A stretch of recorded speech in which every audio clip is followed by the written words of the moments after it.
life by any means. It wasn't like that. Even in illness, Felix was the best of us. With him around, you knew things could be better. No, I cannot. I don't have access to your Twitch account, which you wouldn't want to give me access to your Twitch account anyway. What a mad thing to say. Few people are better than I. Very well, a better person, clearly, not nearly as handsome. Thankfully, Felix wasn't the only decent sort kicking around Thedas.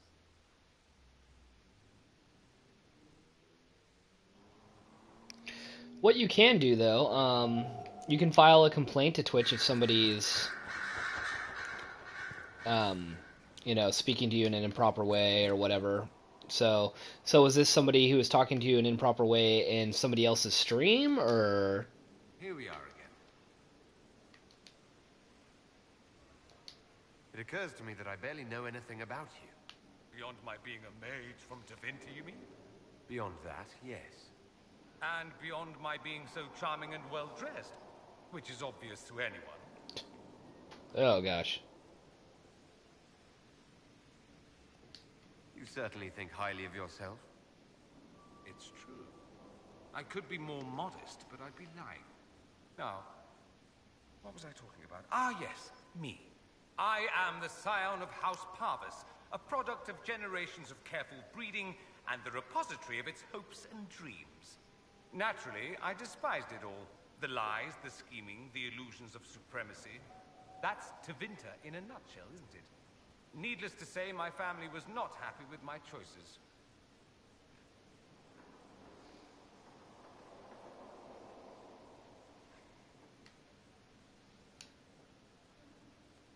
What do you mean by generations of careful breeding? The great families of Tevinter don't have children. They refine traits, weed out the undesirable, and promote the rest. My mother was chosen for my father because magic runs strongly in her blood. Never mind that they loathed each other. They wanted a son who could become Archon to make House Parvis the envy of the Imperium. They got me. A cautionary tale that you should be careful what you wish for. Why would your family be upset with your choices? Because I rejected their idyllic plan. If they had their way, by now I'd be married to some unlucky girl from a powerful family. We'd live in luxurious despair, despising each other as I waited to take my father's place in the magisterium. I declined the honor, and thus it's best I'm far from home. Less of an embarrassment that way, you see? I'm getting the impression that you don't care much for your homeland. On the contrary, I care for my homeland a great deal. There's so much potential. Sadly, we squander it. We refuse to acknowledge how far we've fallen because pretending is easier. We pretend the Qunari can be beaten. We pretend that we're superior to everyone, even our own people. Not everyone feels that way. I don't. Sadly, we're the minority. It just seems so much of what you say about the Imperium is entirely negative. It might sound that way. For all our faults, my people have many virtues. We are laden with history and culture. Tevinter is where Thedas truly began, remember? We treasure our past and preserve it. You can walk down a side street and find nothing built during the modern ages. And despite appearances, we care. Deeply. About everything. We have no reserve, not in war and not in love. If I truly believed my homeland was beyond all hope, I wouldn't miss it so much. Why remain with the Inquisition? Why not go back to Tevinter? I'm not exactly welcome back home. Not that it matters, I'm quite accustomed to being a pariah. It adds to my charm. I can do more for Tevinter here. If the Venatori succeed, it'll set my homeland back 1,000 years. I'm sure some magisters would disagree, but that's why we kill them. I gotta say, my character looks like me. Like, that's crazy. I think I've heard enough. That's too bad. I never tire of talking about myself. like to ask you about Tevinter. Ah, yes. Everyone outside the Imperium always seems quite fascinated by it. Probably why they come up with so many ridiculous tales. Flying cows over Minrathous. That's madness. All right, that one's actually true, but the cows didn't have wings. I digress. Anything in particular you wanted to know?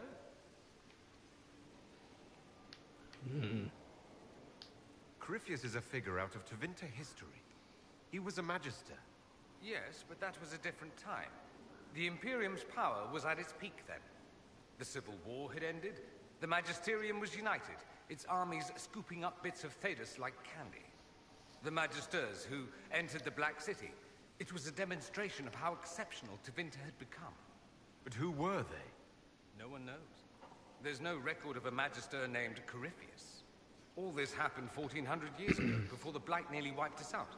There are no records. Today, people half believe it's all just a story. That's what I believe. We have evidence the story is very much real. But not who Corypheus is. If he even remembers. There used to be families who claimed some of those Magisters as their own. That stopped when the Chantry appeared. Then it was shameful, and the families distanced themselves from the tale.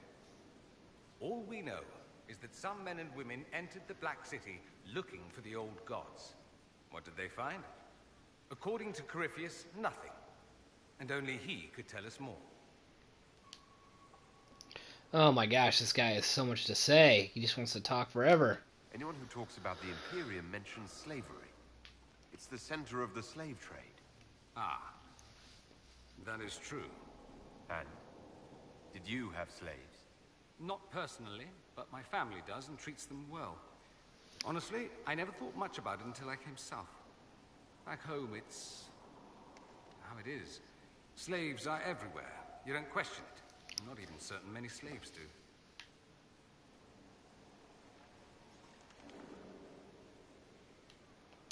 You think slaves like it that way? Don't be ridiculous. I didn't say they like it. It's all most of them know.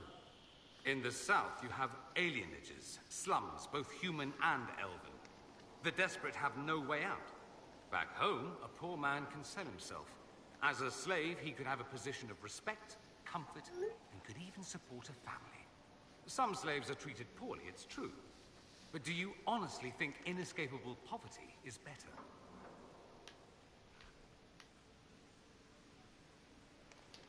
At least they're free.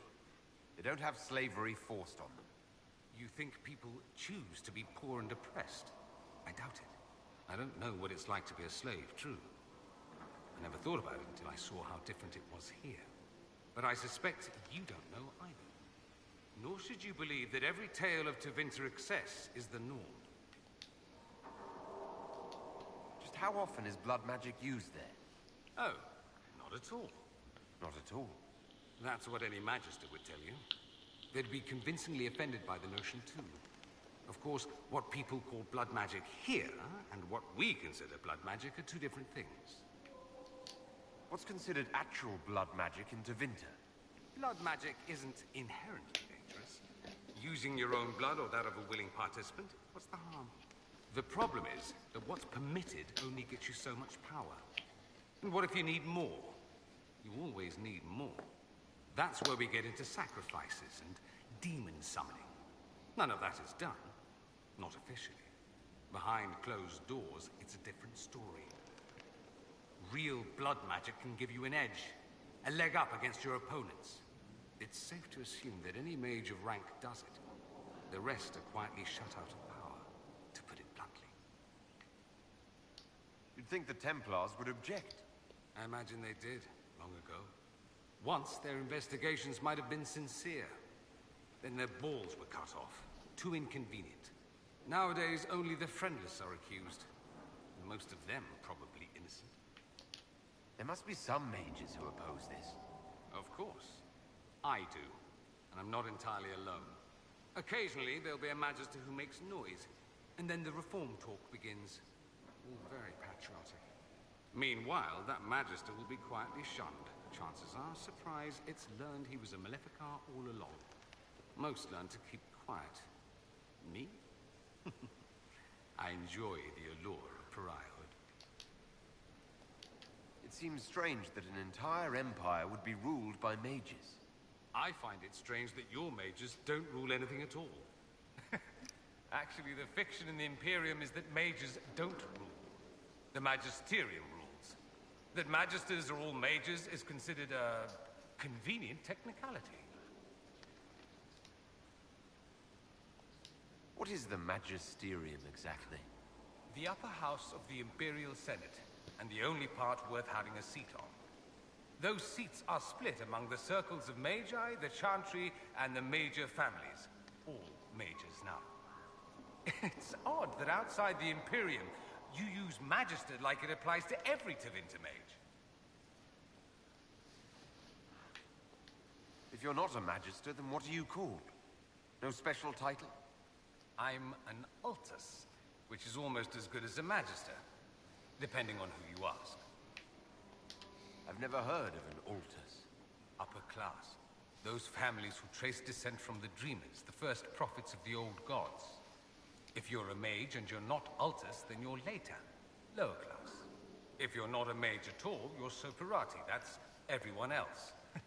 We do love our fancy words. I thought the Archon ruled over the Imperium. Well, yes. Technically, he can overrule laws passed by the Magisterium, but that never happens. Even so, he gets to appoint new Magisters, which means all the families vie madly for his favor. Thus, the Archon gets invited to all the parties. The truest path to Tevinter influence, let me tell you. If it's a fiction, that means mages do rule then. Yes and no. Let me put it this way. Mages do rule, but not all mages are equal. If you're not from the right family, chances are you don't rule anything. Maybe you're even a slave. The idea that anyone could be a mage, however, keeps the masses placated.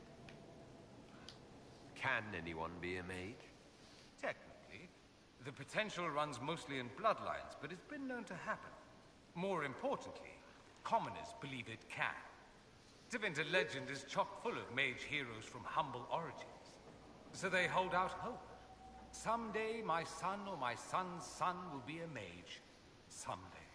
Poor sods don't realize that means he'll be a quaestor at the arse end of the 100 Pillars, at best. Being a quaestor isn't a good thing. I imagine the average non-mage likes to think so. Counting numbers and shuffling papers all day is better than many occupations after all. If you're a second-class citizen among a pack of piranha, however, your outlook changes. Let me ask you something else. Of course. There's an Imperial Chantry, isn't there? With its own divine? You people aren't supposed to talk about the Black Divine, are you? If you mention him outside the Imperium, people make that face, like you're urinating in public.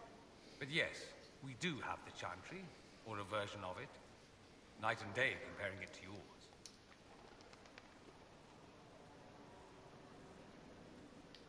Is the Imperial Chantry so different from ours? Not in theory. The main difference is in the whole magic is meant to serve man, not rule over him business. Back home, ruling the unwashed masses is serving them, for the good of the Imperium. Perhaps it started with good intentions, but these days it's academic. The circles are in command. There are circles of magi in the Imperium. We don't have dismal little mage prisons, if that's what you mean. They're academies, prestigious ones. We have Templars as well, but they don't cancel spells or whatever your Templars do. They're soldiers. They watch for abuse of magic, yes, but only those who are weak or who fall out of favor get dealt with. Mostly they enforce the Magisterium's edicts. The Chantry smiles and nods from the sidelines. Do you really call him the Black Divine? We don't call him that, oh no. In the Imperium, he's the true divine. The woman sitting on the Sunburst throne is some backwater pretender. It all stems from a disagreement over Andraste. Marvelous, isn't it? Why would they disagree over Andraste? It's not my field of expertise, but the Imperium believes Andraste was a mortal woman, a mage. Down south, they say, no, she's the bride of the Maker, ascended to his side, divine provenance, a blah blah blah. We feel better believing Andraste